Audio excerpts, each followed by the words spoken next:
I recently returned to my childhood home, a place that held both fond memories and haunting nightmares. The passing of my mother, who suffered from debilitating mental illnesses, had left the house vacant, and it was time to clean it up and prepare it for sale. Although I had tried to bury the painful memories deep within, stepping back into the old house brought them rushing back like a flood. As I walked through the empty hallways, I could almost hear the echo of my mother's voice, her delusions and hallucinations still haunting the walls. Nightmares from my childhood resurfaced, vivid memories of her erratic behavior and mood swings that had terrified me during my formative years. The trauma I thought I had left behind came rushing back with a vengeance. The nightmares that plagued me each night were far worse than the memories themselves. In these dreams, I found myself being dragged to a hellish realm, a place of darkness and despair. The feeling of being utterly powerless and consumed by fear was overwhelming. It was as if my mind was punishing me for returning to this house, as if the very walls were trying to trap me in a never-ending cycle of horror. My mother's controlling nature had left a lasting mark on me. She would weave lies to manipulate and terrify me, often threatening that malevolent shadows would devour me if I didn't obey her commands. The fear she instilled in me had persisted to this day, making me dread the darkness and the unknown that it concealed. As I began cleaning the house, I could feel an unnerving presence, an intangible weight pressing down on my shoulders. It was as if the house itself held the memories of my mother's troubled mind. The walls seemed to whisper her secrets, and the creaking floorboards felt like the echoes of her madness. One night, as I lay in my old bedroom, the nightmares intensified. I dreamt of her, standing at the foot of my bed, her eyes hollow and her expression twisted with malevolence. I woke up with a jolt, covered in a cold sweat. The next morning, I decided to seek solace outside the house, hoping some fresh air would dispel the suffocating atmosphere. I visited the nearby town, but even in the daylight, I couldn't shake the feeling of being watched. The townsfolk spoke in hushed tones about the history of my family, tales of my mother's peculiarities, and the tragedy that unfolded in these very walls. Returning to the house as the sun began to set, I noticed the shadows lengthening, and my heart raced in fear. Memories of my mother's warnings flooded back, and I couldn't bring myself to enter the darkened rooms alone. There was something about the darkness that seemed alive, as if it hungered for me. As night fell, I tried to distract myself, but the nightmares persisted, and with each passing night, they grew more vivid, more tormenting. The line between reality and the dream realm blurred, and I began to fear that I was losing my sanity, just as my mother had lost hers. As the first rays of sunlight pierced through the windows, I struggled to shake off the grip of another terrifying nightmare. My heart still pounded in my chest as I made my way to the kitchen, hoping a glass of water would help clear my blurry thoughts. But as I walked back through the living room, there it was, a door I had never seen before. The sight of the door stopped me dead in my tracks. It stood there, old and weathered, with paint chipped away in places, giving it an eerie and unsettling appearance. Despite its ordinary look, there was an undeniable sense of menace emanating from it. It felt like the doorway to something beyond comprehension, something sinister. I sat on the couch, fixated on the door as if it held the answers to the haunting nightmares that had been tormenting me. How could this door suddenly appear? Was it a figment of my imagination, or was it something more sinister lurking within the walls of this house? As the morning turned into the afternoon, my desperation for answers grew. I needed to know if I was losing my sanity. I invited friends and family over, hoping that someone else would see the door and confirm that I wasn't imagining things. But to my dismay, they saw nothing unusual. They assured me that there was no mysterious door in the living room. Doubt gnawed at me, and I questioned my own perceptions. Was I the victim of a cruel hallucination or a manifestation of my mother's troubled mind? I couldn't find solace in the presence of others because they couldn't see what haunted me. With determination, I decided to inspect the door closely, hoping to find any clues that might reveal its origins. I studied the wood grain, traced my fingers along the seams, and examined the rusty hinges and doorknob. There was something peculiar about the door, an otherworldly vibe that made my skin crawl. Hours passed as I remained fixated on the door, trying to muster the courage to open it. Every fiber of my being screamed at me to leave it be, to ignore the inexplicable portal, but an insatiable curiosity fueled by fear compelled me forward. As I approached the door, my hand trembling, I was torn between wanting to uncover its secrets and fearing what might lie beyond it. My heart pounded loudly in my ears, and a cold sweat formed on my brow. With each step, my breath became more labored, and my mind raced with questions. At the last moment, my courage faltered, and I recoiled from the door in pure terror.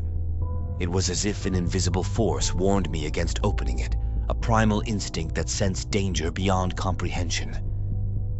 Whatever lay behind that door was beyond my understanding, and I couldn't risk what consequences it might bring. I backed away, my heart still racing, my mind filled with unease. The door remained a mystery, a haunting enigma that defied reason and reality. And as the days went on, I couldn't escape the feeling that the door was watching me, waiting for the moment when I would dare to unlock its secrets.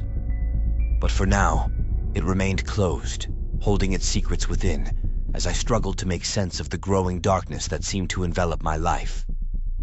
Despite my attempts to distract myself by cleaning and going about my daily routine, I couldn't shake the presence of the mysterious door. It lingered in the back of my mind like a haunting specter, an ever-present reminder of something beyond my understanding. Each time I tried to forget about it, the door seemed to tease and taunt me, almost calling out for my attention. I found myself spending hours on the old couch, just watching the door, waiting for something, though I couldn't quite put my finger on what that something was. It was as if an invisible force was pulling me towards it, urging me to confront the unknown that lay behind.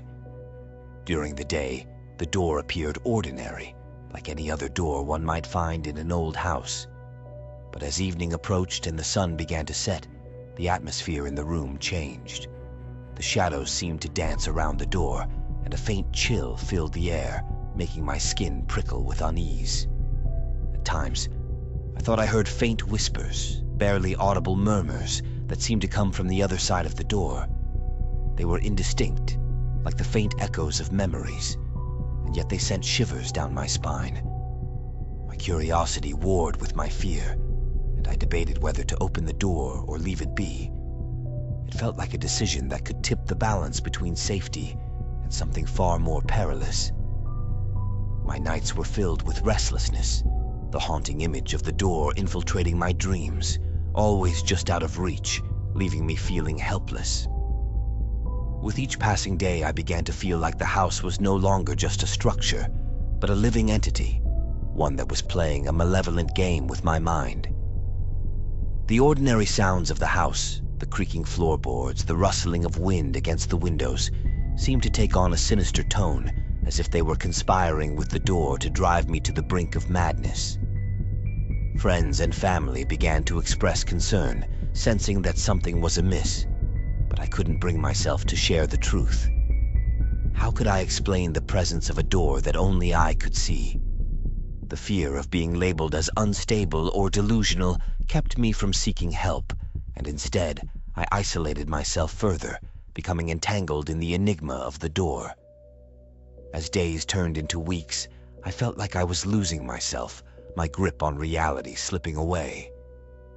The door had become an obsession, an all-consuming presence in my life. I longed to open it, to face whatever lay beyond, but the fear of the unknown held me back.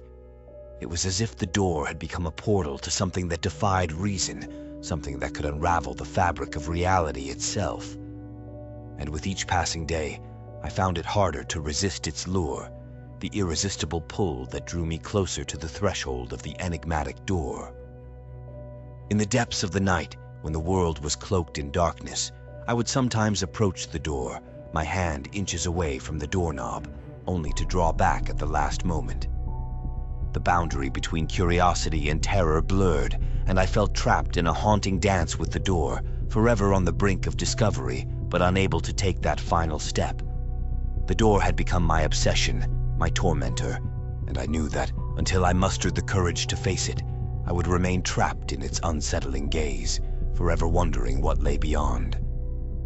As I finally mustered the resolve to confront the mysterious door, a shiver of trepidation ran down my spine. My heart pounded loudly in my chest, but I was determined to unveil the secrets it held. Step by cautious step, I approached the door, my hand reaching out to touch the cold, aged wood. Before I could make contact, however, the door burst open with a sudden force that took me by surprise. It was as if the darkness that lurked beyond the door had eagerly anticipated my arrival and seized the opportunity to claim me as its own. The void reached out like inky tendrils, wrapping around me, pulling me in with an irresistible force. I struggled and fought with all my might, trying to resist the all-encompassing darkness, but my efforts were futile. The shadows were relentless, their grip unyielding, and I felt myself being pulled deeper and deeper into the abyss. As I was dragged into the heart of the darkness, the light from the doorway disappeared behind me, leaving me engulfed in an impenetrable blackness.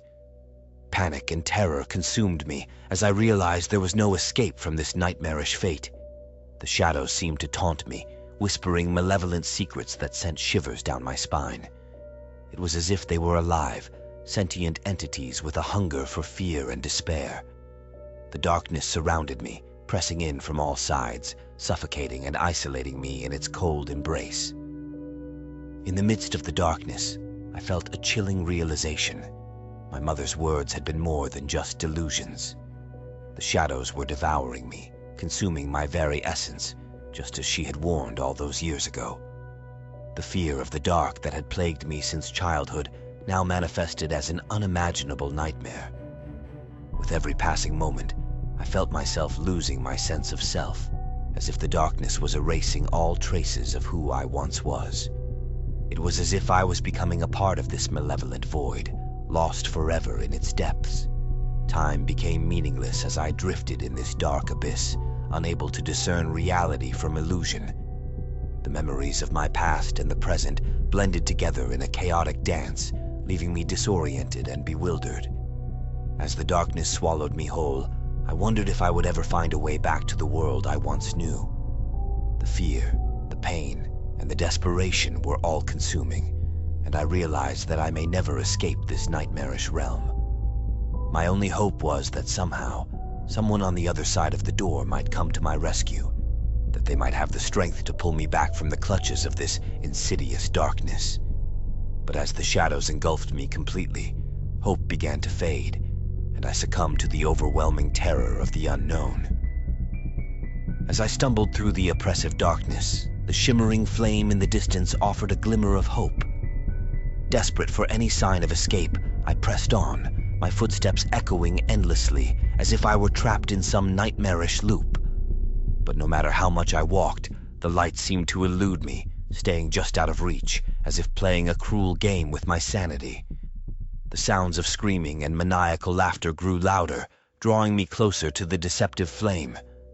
Panic surged through me, and I realized that this supposed beacon of hope was, in fact, something far more sinister than the darkness that surrounded me. The flame seemed to feed on fear, beckoning me forward with its mesmerizing glow. Every step towards the flame felt heavier, my heart pounding in my chest as terror consumed me. I wanted to turn and run, to flee from this nightmarish scene, but the flame seemed to have a will of its own. It followed me, chasing me with an ominous determination, until it was all around me, engulfing me in its eerie dance of shadows. In the flickering light, I caught glimpses of dark, shadowy figures dancing among the flames. Their grotesque silhouettes twisted and writhed, tormenting my senses. They seemed to mock me, their laughter echoing in the recesses of my mind. The air itself felt suffocating, tainted with the stench of burning embers and the scent of something rotten. The sight was unbearable, the sound unbearable, and I felt as though I had stepped into a realm where nightmares became tangible, where my deepest fears took on a life of their own.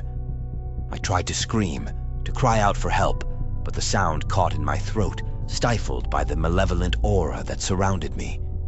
It was as if the flames had stolen my voice, leaving me mute and defenseless in the face of this haunting spectacle. As the dancing shadows closed in, I felt a searing pain in my mind, as if something was trying to pry into the deepest recesses of my thoughts. My memories, my fears, my vulnerabilities, all laid bare before these malevolent entities. It was a violation of my very being, and I felt utterly exposed, stripped of any semblance of control. In the midst of the chaos, I clung to the tiniest shred of hope, praying that this torment would end. I longed for the sanctuary of the darkness, as terrifying as it was, in comparison to this malicious flame and the horrors it unleashed. As the shadows danced and the flame seemed to laugh in delight, I realized that there was no escape from this nightmare. It was a realm beyond comprehension, where reality and nightmare intertwined, and I was nothing but a helpless observer, lost in a horrifying abyss with no end in sight. As the menacing shadow emerged from the flame, a chill ran down my spine. Its voice sent shivers through my very soul, a haunting echo of the past, as it spoke with an eerie familiarity. "It is you again," it hissed, its presence overpowering. "You were so young the last time you were here, but now you've returned, and we hunger." My heart pounded in my chest as dread consumed me. I couldn't comprehend what the shadow meant by last time. It was as if I had stumbled upon some dreadful cycle, a nightmarish recurrence that had trapped me in its malevolent grip. As the shadow advanced, its dark form growing larger and more menacing, I felt the encroaching darkness closing in around me. The other shadows joined it, and I was surrounded, suffocating under their malevolent gaze. I struggled to breathe, the air heavy and oppressive, as if they were draining the very life from me. The words they spoke twisted my mind further, their threat haunting every fiber of my being. "Last time we settled for that woman, this time it will be you." I was just a child then, unable to comprehend the horrors that unfolded before me. But now, as an adult, I was forced to face the sinister truth of what lay in the heart of this realm. As the shadows closed in, I felt as if I was being swallowed whole by their darkness. The world around me blurred, my vision fading, until everything turned to black. I struggled to fight against the suffocating grip, but my strength waned, and I could no longer resist the encroaching shadows. In that final moment, as consciousness slipped away, the realization struck me that I was trapped in a nightmarish loop, destined to relive the horrors of this realm over and over again. The shadows fed on fear, despair, and innocence, and I was their unwilling prey. As I succumbed to the darkness, I wondered if there would ever be an escape from this nightmarish realm. Would I be forever lost, consumed by the hungry shadows that sought to devour me?